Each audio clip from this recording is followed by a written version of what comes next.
नमस्कार।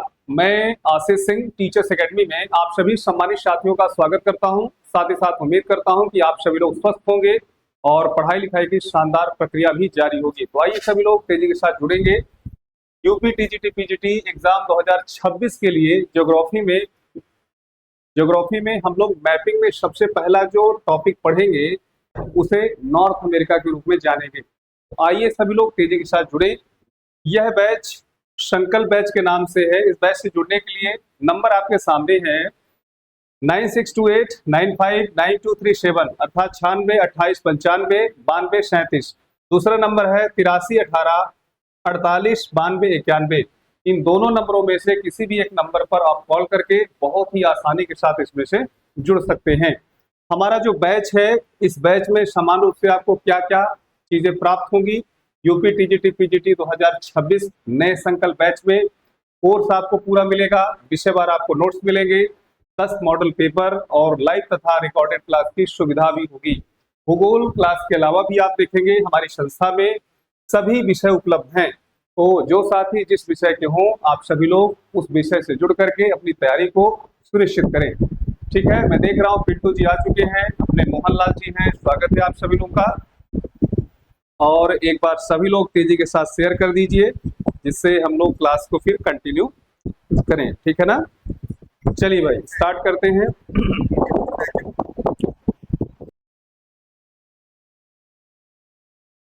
तो शुरुआत किया जा रहा है, ध्यान दें। टॉपिक है नॉर्थ अमेरिका। ठीक है, उत्तर अमेरिका। चलिए इसके विषय में छोटा सा इंट्रोडक्शन हम लोग देखते हैं, परिचय।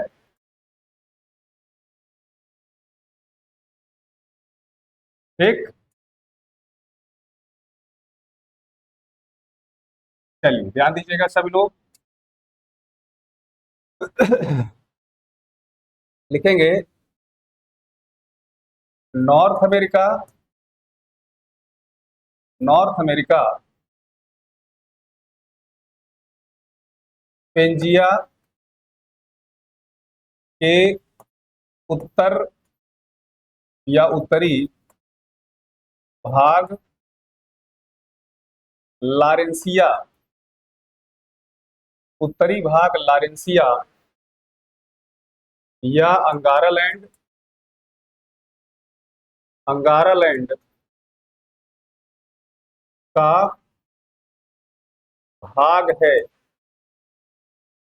भाग है जो तीन बड़े जो तीन बड़े महासागरों, तीन बड़े महासागरों प्रशांत महासागर, अटलांटिक महासागर, ध्यान दीजिएगा अटलांटिक महासागर, महासागर तथा आर्कटिक महासागर, आर्कटिक महासागर से घिरा हुआ है, से घिरा हुआ है। यानी अगर हम नॉर्थ अमेरिका कॉन्टिनेंट को समझें तो उत्तर अमेरिका महाद्वीप तीन महासागरों से घिरा हुआ है।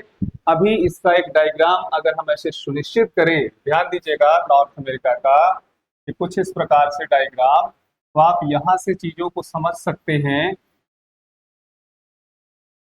एक कि ये नॉर्थ अमेरिका है, क्या हो गया, नॉर्थ अमेरिका हो गया।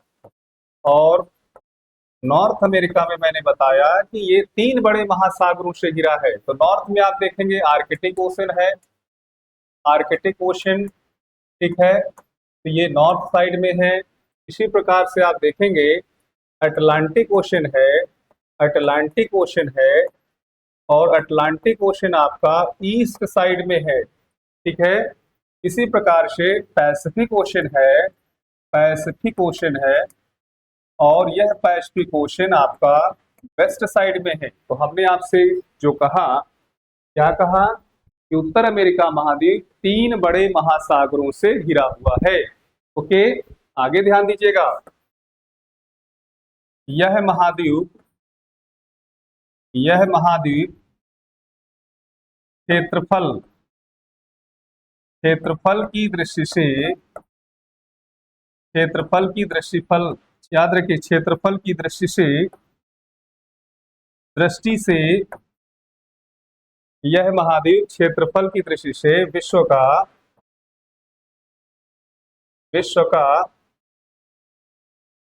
तीसरा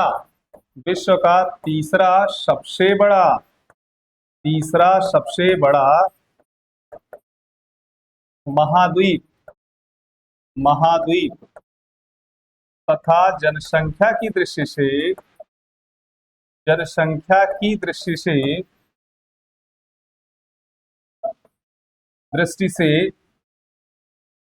विश्व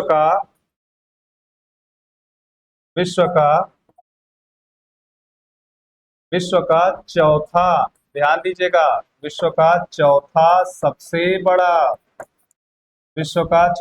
सबसे बड़ा महाद्वीप माना जाता है या महाद्वीप है। अगर हम क्षेत्रफल की दृष्टि से देखें तो क्षेत्रफल में अमेरिका का कौन सा स्थान हमने बताया?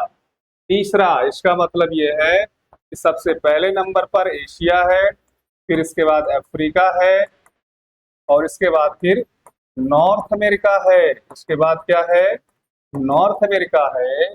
लेकिन जनसंख्या के मामले में अगर बातचीत करें तो जनसंख्या में आप देखिए, पहले नंबर पर एशिया, दूसरे नंबर पर अफ्रीका, तीसरे नंबर पर यूरोप और चौथे नंबर पर नॉर्थ अमेरिका। तो हमने जो चीज आपको लिखाया, आप सभी लोग इसको अच्छे से नोट करेंगे। ठीक, यहाँ पर सभी लोग बताने का प्रयास करेंगे। रूहानी जी हैं, स्वागत है आपका। रेशमी कुमारी जी हैं, आपका भी स्वागत है। और पिंटू जी हैं, मोहनलाल जी हैं। कैसे हैं आप सभी लोग? जितने भी साथी हैं सभी लोग बताने का प्रयास करिए।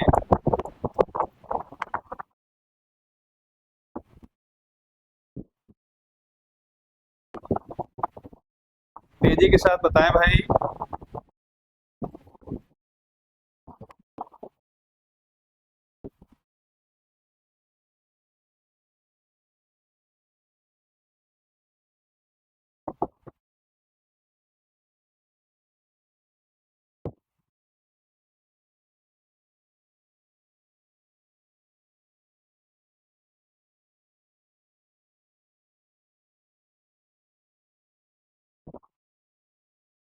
यहाँ तक क्लियर?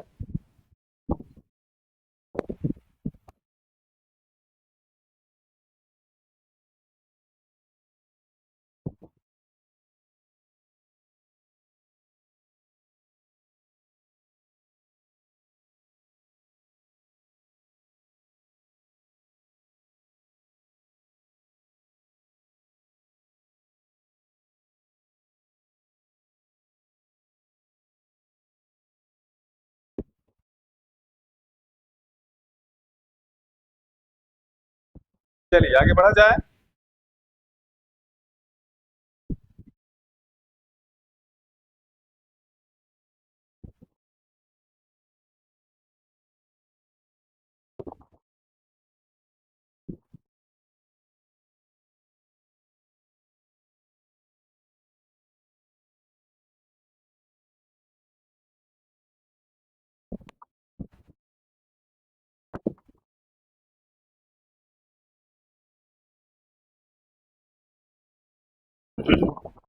हाँ, रेशमी जी लिखती है कि sir Africa, Europe, north America, Asia हो गया, अफ्रीका हो गया, यूरोप हो गया, नॉर्थ अमेरिका हो गया। रूहानी जी लिखती है कि सर इसकी खोज 1492 में हुई थी। यस, जब यूरोप में रेनेशा की स्थिति आई, पुनर्जागरण का समय आया, अर्थात याद रखिएगा 1490 के पहले जिस प्रकार से महाद्वीपों का महत्व था उस प्रकार से महासागरों का महत्व नहीं था। यूरोप में जब पुनर्जागरण काल हुआ, इस स्थिति में लोग वैज्ञानिक पद्धति को अपनाना प्रारंभ किए और ढेर सारी खोजें हुई। जब ढेर सारी खोजें होंगी तो वहां पर ढेर सारा मैन्युफैक्चरिंग का काम होगा और मैन्युफैक्चरिंग के लिए चाहिए था रॉ मटेरियल, कच्चा पदार्थ। और 1900 याद रखें 1492 ईस्वी में कोलंबस अमेरिका की धरती में पहुंचते हैं और वह इसे स्ट्रेंज लैंड या फिर नई दुनिया का नाम देते हैं। इसके बाद जैसे ही अपने देश वापस आते हैं, कहाँ के थे क्या आप सभी लोग बताएंगे? कोलंबस कहाँ के सेलर माने जाते हैं, कहाँ के नाविक माने जाते हैं, इसको भी आप बताइए। यूरोपियन देश स्पेन से अमेरिका में 1492 में पहुंचे और स्ट्रेंज लैंड की खोज हुई। लेकिन इसके बाद यूरोप से ढेर सारे लोग वहां पहुंचना प्रारंभ किए। उसमें अमेरिकेगो नाम के एक व्यक्ति थे, उन्हीं के नाम से इस नई दुनिया का नाम अमेरिका पड़ गया। ठीक है, तो ये चीज आप लोगों को ध्यान में रखना है। फिर धीरे धीरे नॉर्थ अमेरिका हो गया, साउथ अमेरिका हो गया, यहाँ पर यूरोपीय लोग पहुंचे और जब यूरोपीय लोग पहुंचे तो रॉ मटेरियल को इकट्ठा करने के लिए उन्हें गिरमिटिया मजदूरों की आवश्यकता पड़ी। किसकी आवश्यकता पड़ी? गिरमिटिया मजदूरों की आवश्यकता पड़ी।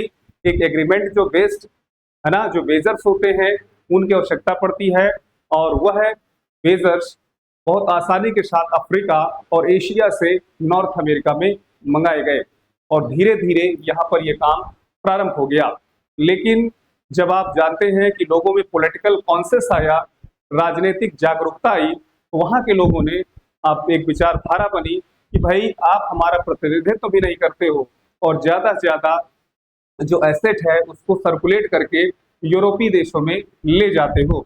इसके कारण वहां पर जो एक धारणा बनी कि नो टैक्सेशन विदाउट रिप्रेजेंटेशन, और जॉर्ज वाशिंगटन साहब का नाम सुने होंगे, वह अमेरिका के पहले राष्ट्रपति बनते हैं। और अमेरिका के जब पहले राष्ट्रपति बनते हैं तो ये डेमोक्रेसी के रूप में, याद रखिएगा, एक बड़े महत्वपूर्ण देश के रूप में सामने आता है। फिर धीरे धीरे करके वहां पर आगे बढ़ा जाता है और अब्राहम लिंकन आते हैं। अब्राहम लिंकन का नाम सुने होंगे, उन्होंने स्लेवरी सिस्टम को समाप्त कर दिया और जब स्लेवरी सिस्टम को समाप्त कर दिया तो वहां पर आप देखेंगे जो गिरमिटिया मजदूर थे उन मजदूरों को भी एक प्रकार से बड़ा राजनीतिक है ना मौका मिल गया, अवसर मिल गया। और जब अवसर मिल गया तो आप देखेंगे कि अमेरिका में मिले जुले अर्थात श्वेत वर्ण वाले भी और ब्लैक यानी काले रंग वाले भी, दोनों प्रकार के समान रूप से लोगों का है ना वहाँ के निवासी रहते हैं। तो ये कुछ एक छोटा सा हिस्ट्री है, अभी हम लोग बातचीत करेंगे। तो उम्मीद करते हैं कि यहाँ तक आप सभी लोग अच्छे से क्लियर हो। ओके,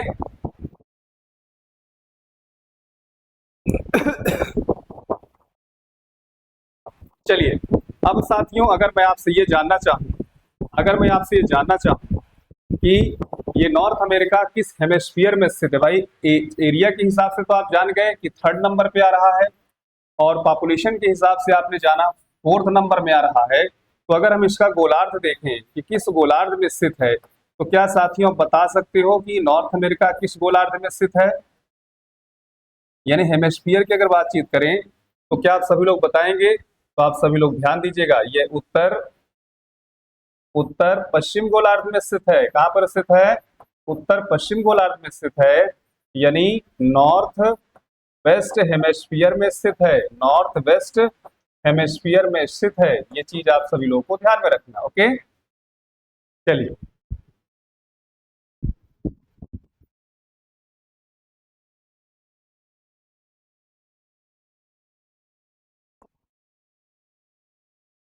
अब इसके बाद आइए थोड़ा सा पहले हम लोग देखते हैं, ठीक है, नॉर्थ अमेरिका के देश, कंट्री। तो ध्यान दीजिएगा, नॉर्थ अमेरिका में 2 प्रकार के समान रूप से देश हैं। एक है इंडिपेंडेंट कंट्री, इंडिपेंडेंट, और इंडिपेंडेंट कंट्री जो है इसमें मैं एग्जांपल के रूप में आपको बताऊंगा, जैसे कनाडा हो गया, यूएसए हो गया, ठीक है, कनाडा हो गया, यूएसए हो गया। इसी तरह से मैक्सिको है, कौन सा है? मैक्सिको है, ठीक है। पनामा का नाम सुने होंगे, ठीक है। यानी ये एग्जाम्पल के रूप में आप समझिए। अब प्रश्न ये है कि आखिर स्वतंत्र देश कौन से हैं? स्वतंत्र देश कौन से हैं? तो वे देश, ध्यान दीजिएगा, जैसे भारत एक स्वतंत्र देश है, यानी इंडिपेंडेंट कंट्री का मतलब क्या होता है? इंडिपेंडेंट का मतलब होता है कि बहुत पहले कॉलोनियल रूल रहा है यूरोपियंस का, यूरोपियंस ट्रेडिंग कंपनी का, लेकिन एक समय के बाद वह उस देश को, है ना, उसके जो है इतिहास भूगोल को छोड़ करके अपने देश में पहुंच गए। कुल मिला के ये है कि जैसे 1947 की अगर हम बातचीत करें, 1947, उसके पहले आप देखेंगे तो यूरोपियंस का कॉलोनियल रूल था, उसमें अंग्रेज भी थे, उसमें डच भी थे, उसमें आप देखेंगे स्पेनिश भी थे, उसमें फ्रेंच भी थे, तमाम तरह के लोग। लेकिन हमारा जो देश है वह है ईस्ट इंडिया कंपनी का पहला शासन रहा। इसके बाद आप जानते हैं ईस्ट इंडिया कंपनी के बाद फिर आप जानते हैं महारानी का शासन हुआ।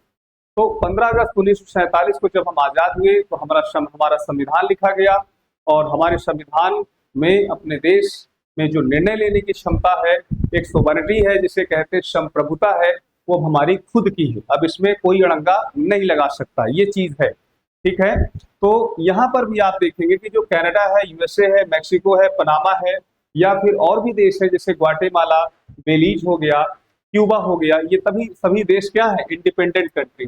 लेकिन एक ऐसा देशों का भी समूह पाया जाता है जिन्हें डिपेंडेंट कंट्री कहते हैं। क्या कहते हैं? डिपेंडेंट। डिपेंडेंट कंट्री क्या होते हैं? तो ध्यान दीजिएगा, डिपेंडेंट कंट्री का मतलब होता है आश्रित देश, है ना, आश्रित देश। आप सभी लोग देखते होंगे, जैसे ग्रीनलैंड की बात करें साथियों, ग्रीनलैंड की बात करें, है ना, डोनाल्ड ट्रंप ने कहा ग्रीनलैंड पर हम अपना अधिकार कर लेंगे। तो देखिए इसमें सबसे बड़ी दिक्कत किसको हुई? डेनमार्क को हुई। इसका मतलब यह है कि ग्रीनलैंड नॉर्थ अमेरिका कॉन्टिनेंट में स्थित जरूर है, लेकिन इस पर एक पॉलिटिकल जो ऑफिशियल राइट है वह डेनमार्क का है, यूरोपीय देश डेनमार्क का है। इसी प्रकार से और भी तमाम तरह के देश हैं, जैसे बरमूडा का नाम सुने होंगे। बरमूडा में भी आप देखेंगे तो वो एक सोवन स्टेट के रूप में नहीं है, एक डिपेंडेंट कंट्री के रूप में सामान्य रूप से है। तो आइए हम लोग देखते हैं कि आखिर इस देश में, यानी इस कॉन्टिनेंट में जो देश पाए जाते हैं वो कौन कौन से हैं, और इसको हम एक डायग्राम के माध्यम से समझना चाहेंगे। चलिए,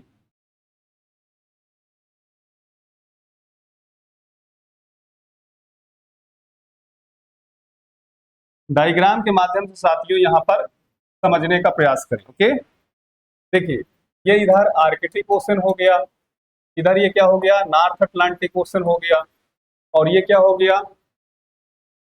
नॉर्थ पैसिफिक ओशन हो गया। ठीक है। अब इसमें अगर हम देशों की बातचीत करें, देशों की बातचीत करें तो ये कौन सा देश है? कनाडा हो गया। ठीक है। इसी प्रकार से आप देखिए यूएसए हो गया, मैक्सिको। ठीक है। मैक्सिको के बाद आप देखिए बेलीज, बेलीज हो गया, ग्वाटेमाला। ठीक है, ग्वाटेमाला हो गया। इसी तरह से होंडुरास हो गया, होंडुरास हो गया। ठीक। निकारागुआ हो गया, निकारागुआ। इसी प्रकार से कास्टारिका हो गया, और ये लास्ट में पनामा, पनामा नहर का नाम सुने होंगे, पनामा। ठीक है। तो यहाँ पर इतने देशों को हम लोग समान रूप से लिख लेते हैं। सभी लोग इन देशों को एक साइड में लिख सकते हैं, ठीक है ना, सिस्टमेटिक तरीके से, चूंकि आप लोग पढ़ रहे हैं तो बहुत ही आसानी के साथ इन देशों को आप सभी लोग लिख सकते हैं। लीजिए देश, और जिन देशों को मैंने भी आपको लिखा उसमें पहले नंबर पर कनाडा है, एक, फिर इसके बाद यूएसए हो गया, मैक्सिको, मैक्सिको के बाद बेलीज, ग्वाटेमाला, ग्वाटेमाला के बाद होंडुरास, होंडुरास के बाद निकारागुआ, कोस्टारिका, कोस्टारिका के बाद पनामा। ओके, ये चीज आप सभी लोग ध्यान रखें।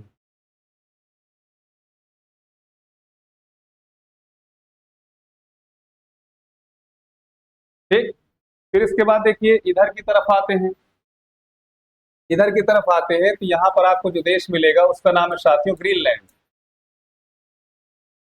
ठीक है, ग्रीनलैंड हो गया, ये बरमूडा हो गया। ठीक, यहाँ पर जो देश है उसका नाम बहामास है, बहामास। ये इधर आएंगे तो क्यूबा हो गया। ठीक, ये इधर आएंगे तो हैती हो गया। ये इधर हो गया डोमिनिकन रिपब्लिक। ठीक, यहाँ पर आप देखेंगे तो जो देश है उसका नाम है जमैका। ठीक है, और नीचे चले जाइए तो आपको जो है ग्रेनेडा है, त्रिनिदाद एंड टोबैको लिख सकते हैं, त्रिनिदाद एवं टोबैगो। ठीक है, इन देशों को आप सभी लोग अच्छे से नोट कर सकते हैं।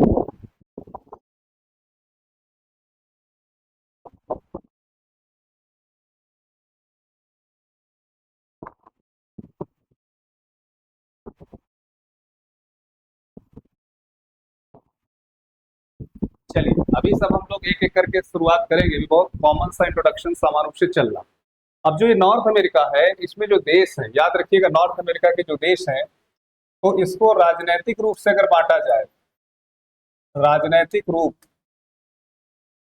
से विभाजन, ठीक है, यानी political division of north America continent, इसमें आप देखेंगे तो एक आप सभी लोग समझ सकते हैं कि आंग्ल अमेरिका कहते हैं, आंग्ल अमेरिका कहिए। एक ग्रुप है कौन सा, आंग्ल अमेरिका है। दूसरा ग्रुप क्या है, सेंट्रल अमेरिका है, सेंट्रल अमेरिका है। और तीसरा जो ग्रुप है उसे हम कहते हैं वेस्ट इंडीज। क्या कहते हैं साथियों, वेस्ट इंडीज। ये तीन ग्रुप में इसको समान रूप से बांटा गया। पहला कौन सा, आंग्ल अमेरिका, दूसरा सेंट्रल अमेरिका, और तीसरा आपके सामने है वेस्ट इंडीज। तो आइए सबसे पहले हम लोग चर्चा करेंगे इसमें आंग्ल अमेरिका। हेडिंग लगा लीजिए, आंग्ल या एग्लो अमेरिका। ठीक, यहाँ पर सभी लोग इसको हेडिंग लगा लीजिए।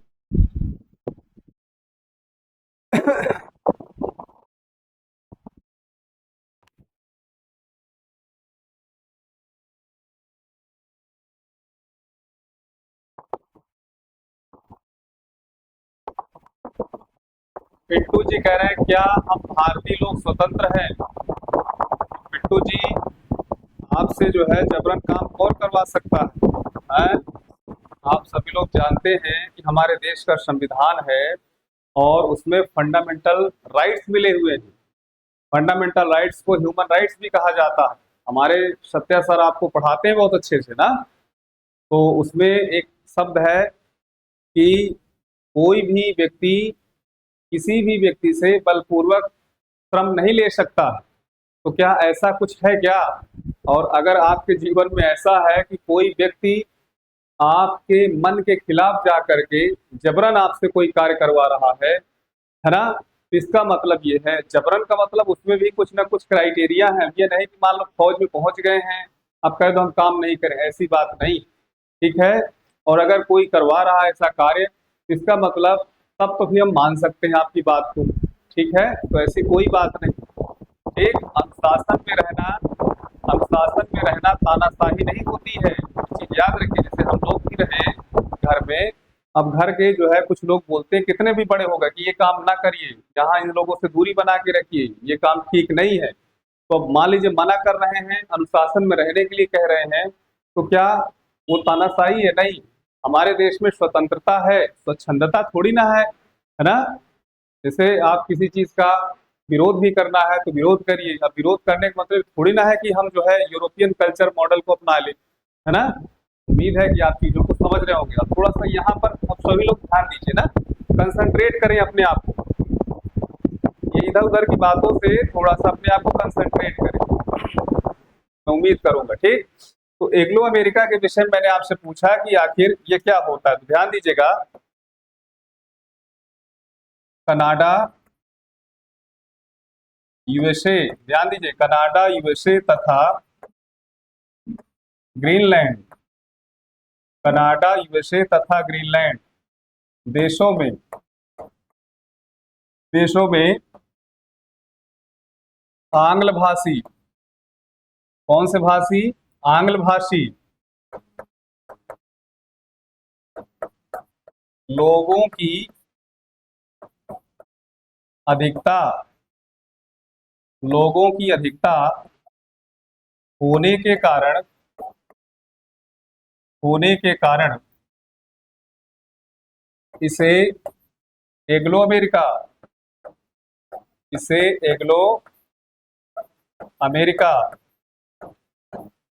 कहते हैं। ठीक है। अब इसमें अगर हम कनाडा के साथियों सबसे पहले बातचीत करें, किसकी? कनाडा की बात करें, तो आप सभी लोग बताइए कनाडा का जो क्षेत्रफल है यह दुनिया में किस पोजीशन पर है? क्षेत्रफल की दृष्टि से क्षेत्रफल की दृष्टि से अगर हम नॉर्थ अमेरिका में देखें तो नॉर्थ अमेरिका में कौन सा नंबर है? तो नॉर्थ अमेरिका में तो साथियों ये फर्स्ट नंबर पे। ओके, यानी नॉर्थ अमेरिका का क्षेत्रफल की दृष्टि से ये सबसे बड़ा देश है। लेकिन वर्ल्ड पे बातचीत करें, पूरे विश्व में जितने भी देश उनमें कौन सा पोजीशन है? तो वर्ल्ड में सेकेंड नंबर पर है। ठीक है, पहले नंबर पर कौन सा है? तो आप पहले नंबर को बता सकते हैं कि दुनिया का सर्वाधिक, याद रखिएगा, दुनिया में सबसे बड़ा देश क्षेत्रफल के हिसाब से जो देश है उस देश का नाम है रशिया। दूसरे नंबर पर आपका कनाडा आता। ठीक है। अब यही यूएसए की अगर बातचीत करें, किसकी बातचीत करें साथियों? यूएसए की बातचीत करें तो यूएसए का अगर हम एरिया देखें नॉर्थ अमेरिका में, है ना, नॉर्थ अमेरिका में तो ये सेकेंड नंबर पर है। ठीक है। लेकिन वर्ल्ड लेवल पर देखें, कहां पर? वर्ल्ड लेवल पर आप देखें तो कौन सा नंबर है? चलो बताओ सभी लोग, वर्ल्ड लेवल पर अगर हम देखें तो कौन सा नंबर है? ठीक। इसी प्रकार से पॉपुलेशन की बातचीत करें, किसकी बात करें? पॉपुलेशन की बात करें अमेरिका की, तो याद रखिएगा नॉर्थ अमेरिका में सबसे पहले नंबर पर है। नॉर्थ अमेरिका में क्या है? फर्स्ट नंबर पर है। लेकिन वर्ल्ड की अगर बातचीत करें तो वर्ल्ड में थर्ड नंबर पर है। ठीक। चलिए क्या ये बात सही है? सभी लोग बताएं।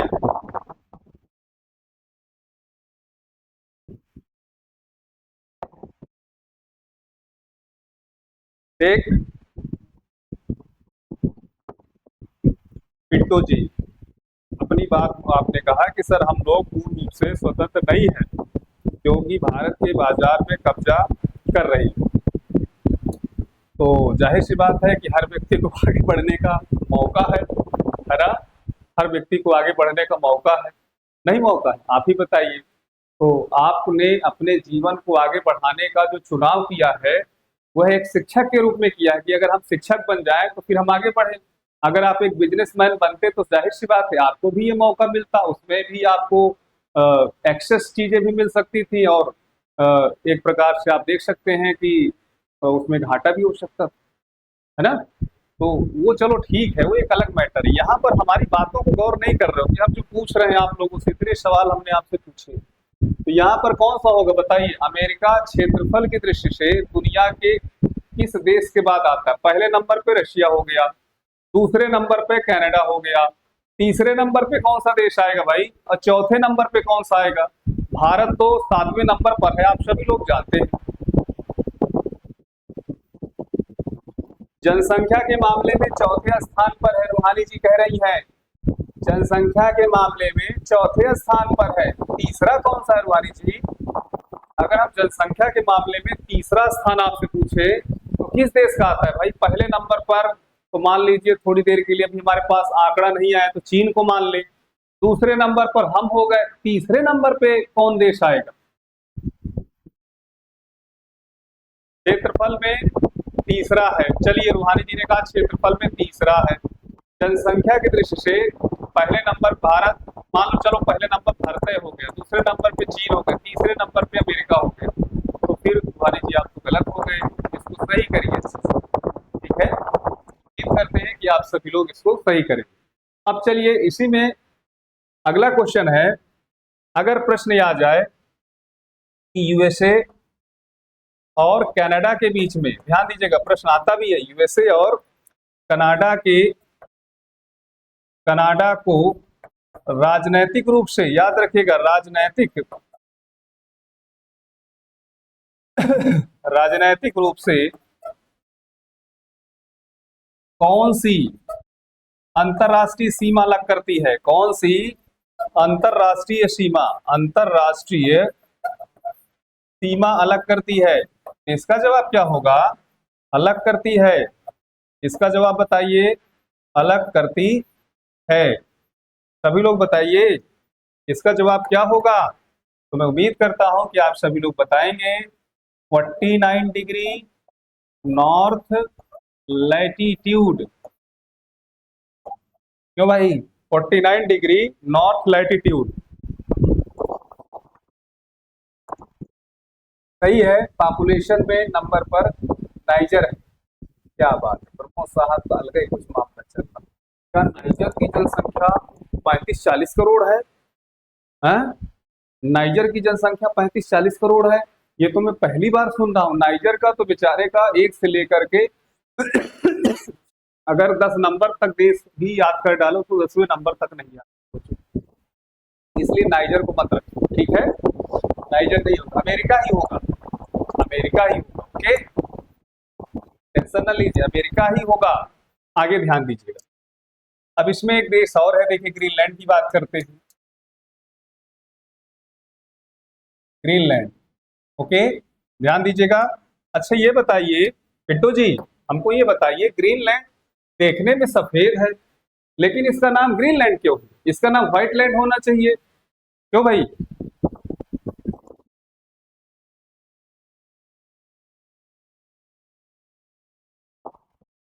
तो आप सभी लोग हमको बताइए कि ऐसा क्या कारण बन रहा है कि जनसंख्या, याद रखिए ग्रीनलैंड देखने में सफेद है लेकिन नाम ग्रीनलैंड है। चलिए आप सभी लोग बताइए, तब तक मैं इसमें जो महत्वपूर्ण चीज है पहले उसको लिखता हूं। ध्यान दीजिए, ग्रीनलैंड, ग्रीनलैंड नॉर्थ अमेरिका के साथ साथ, नॉर्थ अमेरिका के साथ साथ, नॉर्थ अमेरिका के साथ साथ विश्व का, ध्यान दीजिएगा, विश्व का सबसे बड़ा, विश्व का सबसे बड़ा द्वीप है। आइलैंड जिसे कहेंगे, विश्व का सबसे बड़ा द्वीप है, द्वीप है, ठीक है? जिस पर, जिस पर राजनैतिक रूप से, राजनैतिक रूप से यूरोपीय देश, यूरोपीय देश डेनमार्क का अधिकार है। यूरोपीय देश डेनमार्क का अधिकार है। यूरोपीय देश डेनमार्क का अधिकार है, ठीक?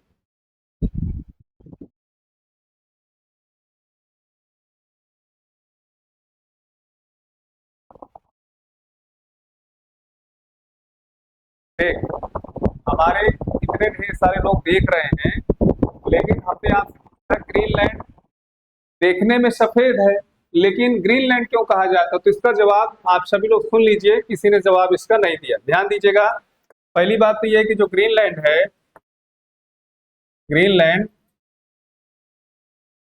ठीक है, हरे, हरी रंग की कठोर चट्टानों, कठोर चट्टानों से निर्मित है, से निर्मित द्वीप है, द्वीप है जो आर्कटिक, जो आर्कटिक क्षेत्र, कहां पर? आर्कटिक क्षेत्र में उपस्थित होने के कारण, उपस्थित होने के कारण, होने के कारण अस्थाई, अस्थाई हिम, अस्थाई हिम से आच्छादित रहता है, आच्छादित रहता है। सफेद दिखता है, अब हरा रंग होने के कारण इसको ग्रीनलैंड कहा जाता है। ठीक है, इसको एक बार सभी लोग थंब अप करेंगे। यहां तक क्लियर है? बताएं सभी लोग, यहां तक स्पष्ट है साथियों?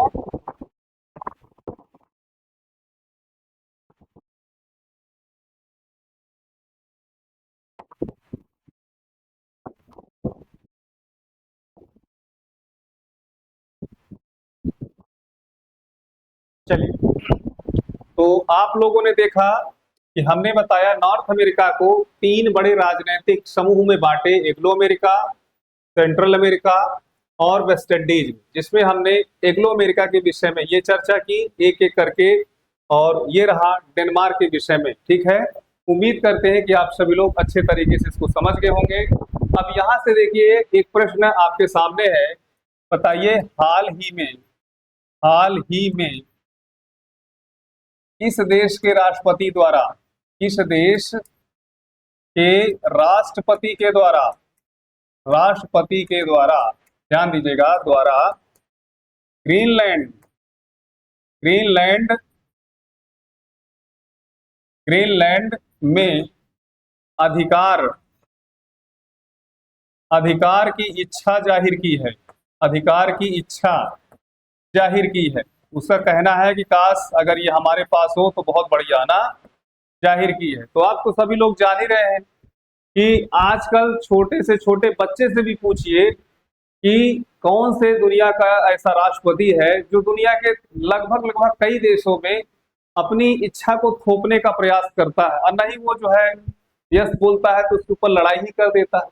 और लैटिन अमेरिका महाद्वीप में तो आपने देखा होगा कि किस प्रकार से वेनेजुला के प्रेसिडेंट को ही हाईजैक कर लिया, है ना। और आप देखेंगे कि अपने पड़ोस में जैसे ग्रीनलैंड हो गया, क्यूबा हो गया, और मिडिल ईस्ट कंट्रीज में खास तौर पे आपने देखा होगा ईरान में पूरा बवाल किए हुए। तो उम्मीद है कि इस तरह के व्यक्ति को आप लोग जानते होंगे, और वो है राष्ट्रपति, आप सभी लोग जानते हैं, यूएस अंकल सैम है ना। यूएस के अंकल सैम, अमेरिका के राष्ट्रपति को अंकल सैम भी कहा जाता है, और अंकल सैम का नाम है ट्रंप। ये आप सभी लोग जानते हैं। तो ये थोड़ा सा है ना, इस समय कुछ ज्यादा चर्चा में बना हुआ।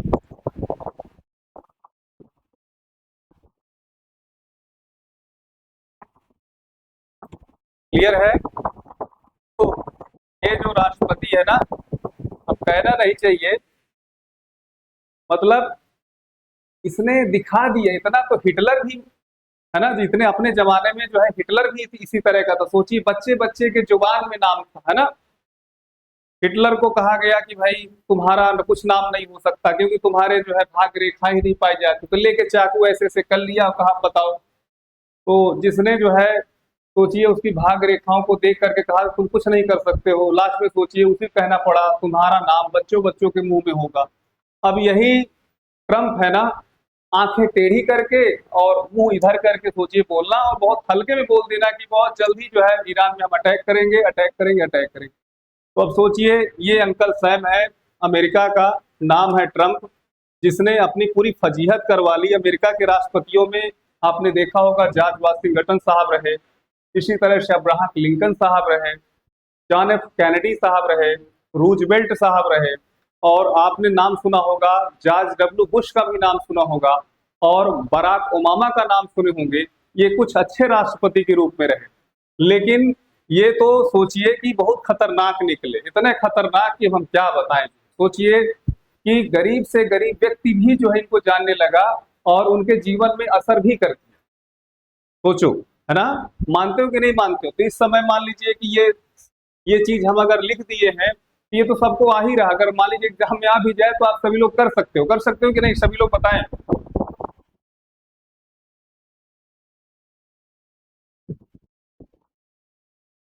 चलिए,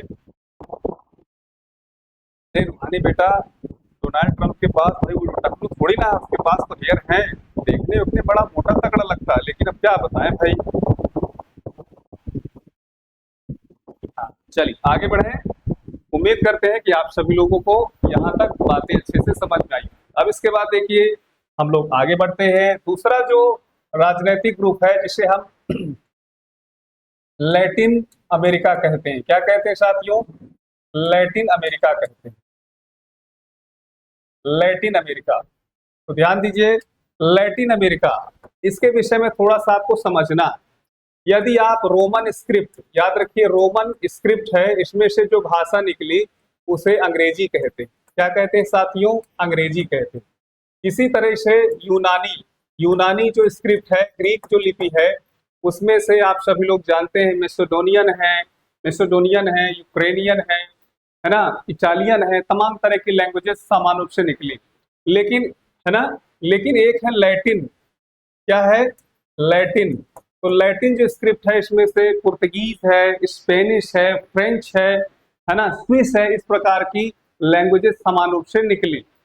वही जैसे भारत में आप देखें तो देवनागरी का नाम सुने होंगे, देवनागरी का नाम सुने होंगे, तो इसमें हिंदी है, संस्कृत है और मराठा है। सोचिए मराठी लैंग्वेज भी देवनागरी लिपि से निकली। लेकिन हम लोग आपस में ही सोचिए, जिनकी मम्मी एक ही है, मराठी और हिंदी की, लेकिन देख लीजिए किस प्रकार से क्षेत्रवाद के नाम पे लड़ाई चलती रहती है। तो यहाँ पर भी ध्यान दीजिए, लैटिन अमेरिका क्यों कहा जाता? क्यों? क्योंकि यहाँ पर लैटिन स्क्रिप्ट से, लैटिन लिपि से निकलने वाली भाषाओं को बोलने वाले लोगों की अधिकता है, और ये देश मैक्सिको से लेकर पनामा तक है। इसलिए इन देशों को हम लैटिन देश समूह के नाम से जानते हैं। क्लियर है? तो ध्यान दीजिएगा, मैक्सिको से लेकर, कहां से लेकर? मैक्सिको से लेकर पनामा तक, पनामा तक स्थित देशों के समूह को, स्थित देशों के समूह को लैटिन, लैटिन अमेरिका कहते हैं। क्या कहते हैं? लैटिन अमेरिका कहते हैं। लैटिन अमेरिका महाद्वीप एक अलग चीज होती है, लैटिन अमेरिका जो समूह है कहते हैं। ठीक है, अब इसमें ध्यान दीजिएगा, इसमें मैक्सिको की साथियों बातचीत करें तो जो समस्या लगी हुई है ग्रीनलैंड और अमेरिका के बीच में, वही समस्या सोचिए मैक्सिको के बीच में लगी है। ध्यान दीजिए, मैक्सिको क्षेत्रफल की दृष्टि से हो साथियों, क्षेत्रफल व जनसंख्या की दृष्टि से हो, जनसंख्या की दृष्टि से हो, है ना, दृष्टि से हो, दृष्टि से लैटिन, है ना, लैटिन अमेरिका समूह का सबसे बड़ा देश है। अमेरिका कनाडा नहीं, लैटिन अमेरिका समूह का सबसे बड़ा देश है, सबसे बड़ा देश है। ठीक है ना, देश है जो जो यूएसए से, अब बताइए कौन सी सीमा, है ना, रेखा के द्वारा, है ना, अलग होता है, यूएसए से अलग होता है, अलग होता है। मैं चाहूंगा कि आप सभी लोग यूएसए और कनाडा के बीच में जो आपने सीमा रेखा देखा था, ठीक है, 49 डिग्री नॉर्थ लैटिट्यूड, इसी प्रकार से यहाँ पर एक नदी है जो अमेरिका और मैक्सिको के बीच में बॉर्डर लाइन भी शेयर करती है। तो आप सभी लोग बताइए इसका जवाब क्या होगा? इसका जवाब क्या होगा? वंदना जी हैं, आप बताइए, रूहानी जी हैं, अरुण साहब बताओ भाई। चलिए उम्मीद करते हैं कि आप सभी लोग बहुत अच्छे तरीके से बताएंगे। अरुण साहब लिखते हैं कि सर आप पढ़ाते अच्छे से, तो क्या करें, ना पढ़ाएं अच्छे से ठीक है, अरुण साहब लिखते हैं कि 49 डिग्री, और उम्मीद है कि ये कनाडा और यूएसए के बीच में बताए होंगे। लेकिन हम जानना चाहते हैं मैक्सिको और अमेरिका के बीच में आखिर कौन सी इंटरनेशनल बाउंड्री है ना? तो एक नदी है, आप लोगों ने नाम सुना होगा, रियो ग्रांडो नदी। कौन सी नदी है? रियो ग्रांडो, रियो ग्रांडो नदी, ये नदी है साथियों, और यही वो नदी है जो अमेरिका से मैक्सिको को अलग करती है। ठीक, तो अब समझिए थोड़ा सा इसका भी मामला। मैक्सिको की बातचीत अगर करें, ठीक है, मैक्सिको बहुत विकसित देश तो है नहीं, और अमेरिका एक विकसित देश है। तो जो विकसित देश होते हैं उनको कामगार लोग चाहिए, है ना, कामगार का मतलब ढेर सारे जो है मजदूर टाइप के लोग आए। तो अमेरिका को बहुत आसानी के साथ, है ना, मैक्सिको से मजदूर मिल जाते हैं। तो अब बढ़िया, ये जॉर्ज डब्ल्यू बुश के जमाने में, इसी प्रकार से बराक ओबामा के जमाने में इनका तो जलवा रहा। लेकिन ट्रंप जब पहली बार आए तो इनकी नजर पड़ी कि मैक्सिको के लोग जब काम धाम करने आते हैं अमेरिका में, तो ये अपने साथ ड्रग्स वगैरह ले आते हैं। क्या ले आते हैं? ड्रग्स ले आते हैं। और जब ड्रग्स ले आते हैं तो अमेरिका के लोगों को जो है ये कहीं ना कहीं निकोटाइड कर रहे हैं। तो ट्रंप की नजर मैक्सिको के ऊपर टेढ़ी हो गई, बिल्कुल नजर टेढ़ी कर दी है ना, कि बेटा तुम्हारा भी मामला हम समझ रहे हैं। तो इसने क्या किया, ट्रंप ने क्या किया, ये जो रियो ग्रांडो नदी है, इस नदी में ये अवैध घुसपैठ करके, यानी इलीगल जो है इन्फिल्ट्रेशन करके बहुत आसानी के साथ पहुंच जाते थे। तो यहाँ पर आप देखेंगे एक दीवार बनाना शुरू कर दिया इन्होंने। क्या बनाना? दीवार बनाना शुरू कर दिया। और जो है थोड़ा सा राजनीतिक रूप से इसको परेशान करने के लिए ये कह दिया कि जो मैक्सिको की खाड़ी है ना, क्या है, मैक्सिको की खाड़ी है, मैक्सिको की खाड़ी है, अब ये नाम भैया अमेरिका की खाड़ी के नाम से जानी जाएगी, अमेरिका की खाड़ी के नाम से।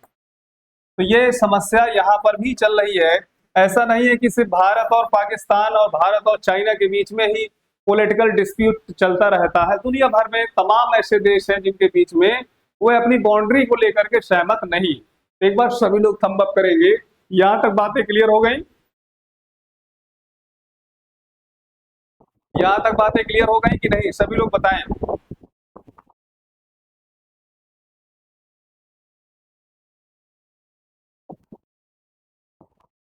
जितने भी साथी हैं सभी लोग बताने का प्रयास करें। पिंटू जी कहते हैं डंकी रूट्स, यस। अब इस प्रकार का जो रूट होता है, सीधी सी बात है, कुछ लोग कहते हैं कि चलो हमारे पास है मामला, हमको पैसा तो हम तुम्हें एंट्री करवा देते हैं, इसी को डंकी रूट्स कहते हैं। और जो डंकी रूट्स के माध्यम से अमेरिका में पहुंचे लोग, ऐसा नहीं कि सिर्फ मैक्सिको से ही, भारत के लोग भी, कहीं दुनिया के किसी भी देश के लोग अगर डंकी रूट यानी गलत रास्ते से अमेरिका पहुंच गए, तो ये डोनाल्ड ट्रंप क्या किए, उनको जो है पकड़ पकड़ के हाथ पैर बांध करके जबरदस्ती जो है देश से बाहर की। तो उसी और उन लोगों को जो है उन्होंने इलीगल एलियंस तक का नाम ले लिया। ये जो डंकी रूट है ना, कौन सा रूट है? डंकी रूट से जो लोग घुसपैठ किए, है ना, ट्रंप उनको क्या कहते हैं कि ये इलीगल, क्या, इलीगल एलियंस हैं। एलियंस पता नहीं क्यों कह दिए, शायद इसलिए कहे कि तुम्हें अपने देश में तो अच्छा नहीं लगता है, तो अपने देश में कागज वागज तो कुछ बनवा के रहते नहीं, अब हमारे देश में तुम आ गए हो। ये समस्या है साथियों, और उम्मीद करता हूं कि आप सभी लोगों को बहुत अच्छे से ये भी आपको समझ में आ गया हो। ठीक है,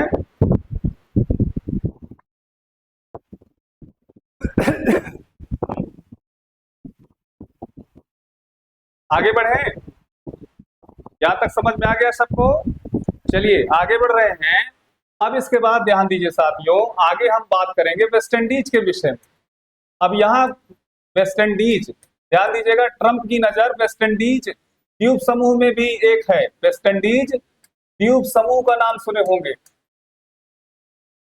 वेस्ट इंडीज द्वीप समूह के एक देश पर बड़ी नजर टेढ़ी है इस समय, और उस देश का नाम है क्यूबा, जिसे राइस बाउल, याद रखिएगा, जिसे क्या कहते हैं, sugar bowl of the world कहते हैं, जिसे फेंटलिश का मोती कहते हैं, परला फेंटलिश कहते हैं। यहाँ का मौसम बड़ा शानदार है ना। मतलब ट्रंप तो थोड़ा सा हमें रूमानी स्वभाव के लगते हैं। जैसे हमारे यहाँ अमिताभ बच्चन साहब ने गाना, अमिताभ बच्चन साहब के ऊपर एक गाना फिल्माया गया कि सैया रे तू तो बदला नहीं है, मौसम जरा सा बदला हुआ। तो ये ट्रंप जो है, क्यूबा से कोई फायदा नहीं, लेकिन ट्रंप क्यूबा में कहते हैं कि अब राउल कास्ट्रो और फिदेल कास्ट्रो का जो फ्यूडल शासन वो समाप्त हो रहा है, और ये जगह हमको मिल जाए। क्यों? क्योंकि यहाँ मौसम बड़ा अच्छा है। ये लीजिए, मौसम अच्छा है इसलिए हम इस पे कब्जा करना चाहते हैं। अरे इसीलिए हमने कहा ना इस तरह की बात। हाँ, तो थोड़ा सा आप सभी लोग भी समझिए कि इस तरह का व्यक्ति और इस तरह का जो व्यक्ति है ना, हमारे देश में राष्ट्रपति की जो योग्यता रखी गई है ना, बहुत सोच समझ के रखी गई। उसमें लिखा हुआ एक लाइन, पता है कि नहीं, अनुच्छेद 58 में एक लाइन कही गई कि भारत का राष्ट्रपति वही बन सकता है जो पागल और दिवालिया ना हो, पागल और दिवालिया ना हो। इतना तो कम से कम ये है।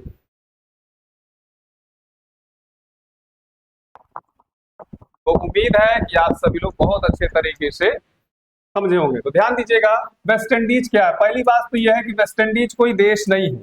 ध्यान दीजिएगा, वेस्ट इंडीज कोई एक देश नहीं है, कोई एक देश नहीं है। जिनके मन में यह हो कि नहीं सर ये कोई देश है, तो वेस्ट इंडीज कोई एक देश नहीं है।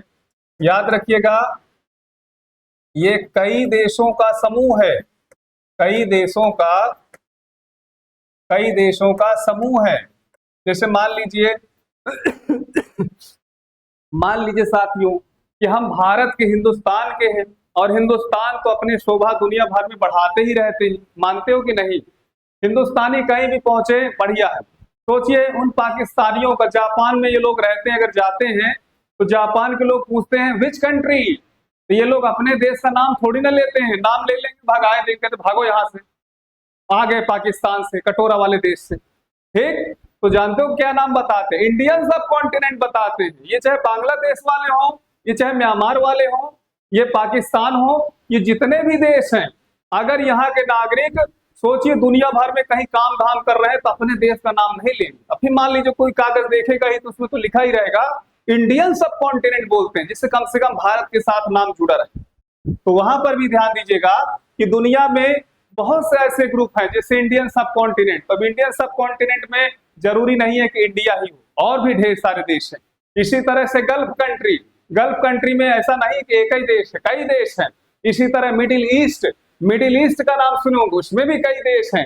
यहां पर भी आप देखेंगे वेस्ट इंडीज कोई एक देश नहीं, कई देशों का समूह। समझ में आ रहा है कि नहीं आ रहा? सभी लोग बताइए, बातें समझ में आ रही हैं? तो ध्यान दीजिएगा कि वेस्ट इंडीज कोई एक देश नहीं है, कई देशों का समूह है। अब कई देश में जैसे देखिए मैं आपके सामने लिख रहा हूं कि जैसे क्यूबा का नाम सुने होंगे साथी, क्यूबा का नाम सुने हैं। इसी तरह से बहामास का नाम सुने होंगे, बहामास। ठीक, बारमूडा ट्रायंगल इधर पाया जाता है। क्यूबा हो गया, बहामास हो गया। हैती का नाम सुने होंगे, हैती। ठीक, इसी तरह से पोर्टो रिको,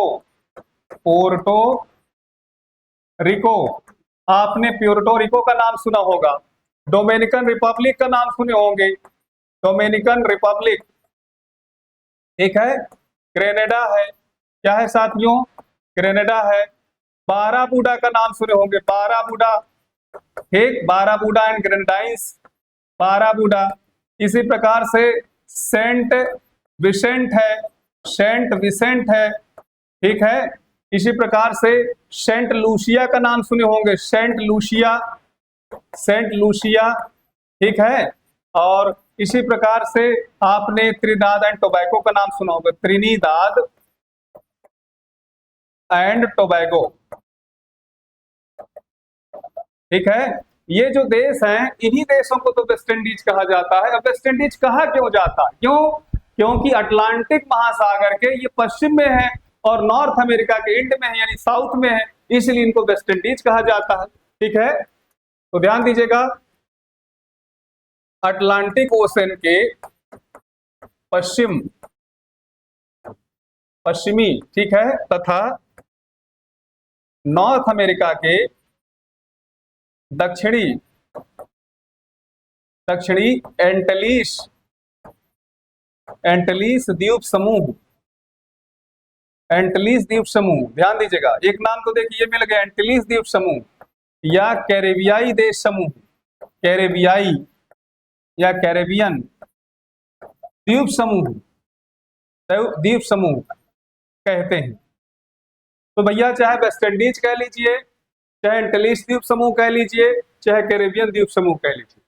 अब आपको एक सवाल पे छोड़ के हम लोग जा रहे हैं, सभी लोग बताइएगा कि अगर एंग्लो अमेरिका में क्षेत्रफल में सबसे बड़ा देश कनाडा रहा और जनसंख्या में सबसे बड़ा देश यूएसए रहा, इसी प्रकार लैटिन अमेरिका समूह में सबसे बड़ा जो देश रहा एरिया और पॉपुलेशन के हिसाब से मैक्सिको रहा, in the same way West Indies में कौन सा देश होगा जो एरिया और पॉपुलेशन के हिसाब से बहुत बड़े लेवल पर है, अर्थात अपने ग्रुप में तो सबसे बड़ा ही है।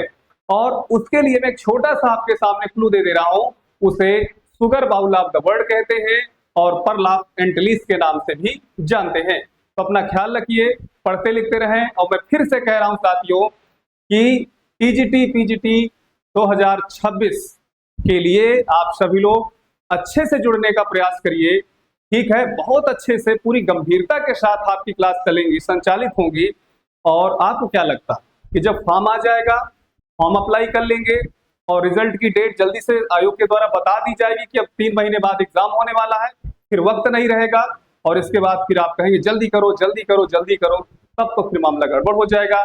इसलिए जब हमारे पास पूरा का पूरा एक हमारे पास वर्ष है 2026, तो आप सभी लोगों को इसमें विचार करना चाहिए और इस बैच से जुड़ करके अपनी तैयारी को यकीन मानिए बहुत अच्छे से करना। ये एक बड़ा शब्द मैं बोल रहा हूं कि एक विद्यार्थी के लिए उसका शिक्षक उसके निजी पुत्र से बढ़कर होता है।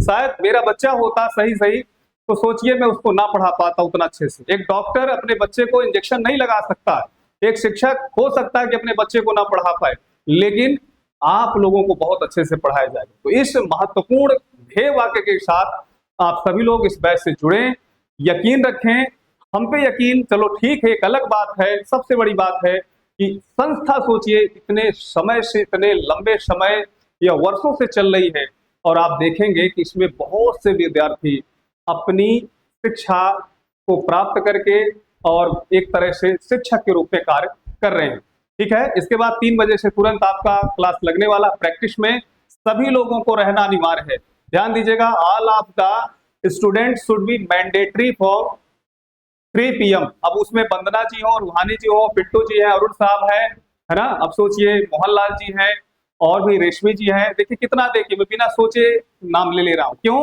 क्योंकि मुझे सब पता है कि आप सभी हमारे परंपरागत साथी हैं। तो मिलते हैं 3 बजे, 2-3 मिनट बाद। आप सभी लोग जुड़े। जय हिंद।